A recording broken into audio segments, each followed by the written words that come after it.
Hello friends, आज हम discuss करेंगे ऑस्मोसिस के बारे में। तो देखिए, जब किसी सॉल्यूशन को उसके सॉल्वेंट से एक सेमी परमिएबल मेम्ब्रेन के थ्रू सेपरेट किया जाता है तो जो सॉल्वेंट के मॉलिक्यूल्स हैं वो उस सेमी परमिएबल मेम्ब्रेन के थ्रू सॉल्यूशन की तरफ मूव करते हैं, जिससे कि मेम्ब्रेन की दोनों तरफ यूनिफॉर्म कंसंट्रेशन हो जाए। जैसे ये हो गया एक कंटेनर और ये हो गई इसमें सेमी परमिएबल मेम्ब्रेन। अब इधर हमने वाटर फिल किया है और इस तरफ शुगर का एक्वस सॉल्यूशन फिल किया है। अब इस तरफ वाटर हो जाएगा प्योर सॉल्वेंट और इस तरफ हो जाएगा शुगर का सॉल्यूशन। तो जो वाटर के मॉलिक्यूल्स हैं वो इस सेमी परमिएबल मेम्ब्रेन के थ्रू सॉल्यूशन की तरफ मूव करते हैं। तो इसी फिनोमिना को हम ऑस्मोसिस कहते हैं।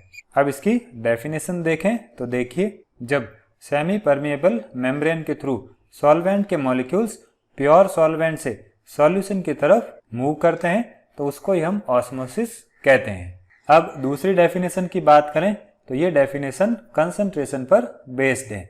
देखिए, अगर हम प्योर सॉल्वेंट या वाटर वाली साइड की बात करें तो इसमें शुगर का अमाउंट 0 है, मीन्स ये सॉल्यूशन लोअर कंसंट्रेशन का है। और इसके कंपैरिजन में जो शुगर का सॉल्यूशन है वो हायर कंसंट्रेशन का होगा। तो जब मॉलिक्यूल्स का मूवमेंट लोअर कंसंट्रेशन से हायर कंसंट्रेशन की तरफ सेमी परमिएबल मेम्ब्रेन के थ्रू होता है तो उसको भी हम ऑस्मोसिस कहते हैं। अब इसको एग्जाम्पल से समझते हैं। देखिए, यहाँ पर हमने 2 कंटेनर लिए हैं।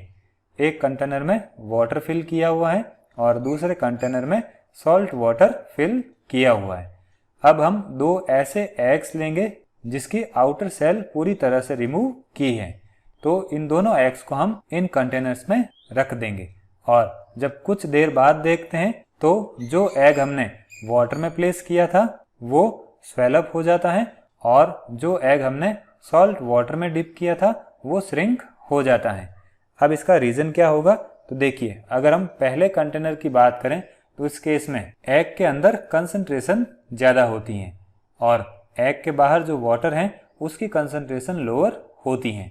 तो जो वाटर के मॉलिक्यूल्स हैं वो लोअर कंसंट्रेशन से हायर कंसंट्रेशन की तरफ जाते हैं, मीन्स वाटर के मॉलिक्यूल्स एग के अंदर एंटर करते हैं जिससे एग स्वेल अप हो जाता है। अब दूसरे केस की बात करें तो इस केस में एग के बाहर की तरफ कंसंट्रेशन ज़्यादा है और एग के अंदर कंसंट्रेशन लोअर है।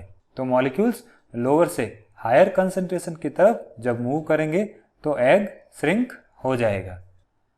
अब ऑस्मोसिस और डिफ्यूजन में क्या डिफरेंस होता है? देखिए, ऑस्मोसिस की बात करें तो इसमें सेमी परमिएबल मेम्ब्रेन के थ्रू सॉल्वेंट के मॉलिक्यूल सॉल्यूशन की तरफ फ्लो करते हैं और अगर हम डिफ्यूजन की बात करें तो इसमें सॉल्वेंट और सॉल्यूट दोनों के मॉलिक्यूल फ्लो करते हैं, लेकिन इसके लिए सेमी परमिएबल मेम्ब्रेन की रिक्वायरमेंट नहीं होती है। फिर ऑस्मोसिस की बात करें तो इस केस में जो सॉल्वेंट है वो लोअर कंसंट्रेशन सॉल्यूशन से हायर कंसंट्रेशन सॉल्यूशन की तरफ फ्लो करता है और डिफ्यूजन की बात करें तो इसमें जो सॉल्यूशन है वो हायर कंसंट्रेशन से लोअर कंसंट्रेशन की तरफ फ्लो करता है जब तक कि कंसंट्रेशन में इक्विलिब्रियम अचीव नहीं हो जाता। अब बात करते हैं सेमी परमिएबल मेम्ब्रेन क्या होती हैं। इसको हम SPM भी कहते हैं। तो देखिए, ऐसी मेम्ब्रेन जिससे सॉल्वेंट के मॉलिक्यूल्स तो पास हो सकते हैं लेकिन सॉल्यूट के मॉलिक्यूल पास नहीं हो सकते, उसको हम सेमी परमिएबल मेम्ब्रेन कहते हैं। देखते हैं इसके एग्जाम्पल। तो देखिए, प्लांट और एनिमल सेल के सराउंडिंग जो मेम्ब्रेन होती हैं वो सेमी परमिएबल मेम्ब्रेन की तरह होती हैं। इसी तरह से पिग ब्लैडर भी सेमी परमिएबल मेम्ब्रेन की तरह बिहेव करता है। फिर नेक्स्ट एग्जाम्पल हो जाएगा फिनॉल की लेयर जो कि वाटर के साथ सैचुरेटेड होती हैं।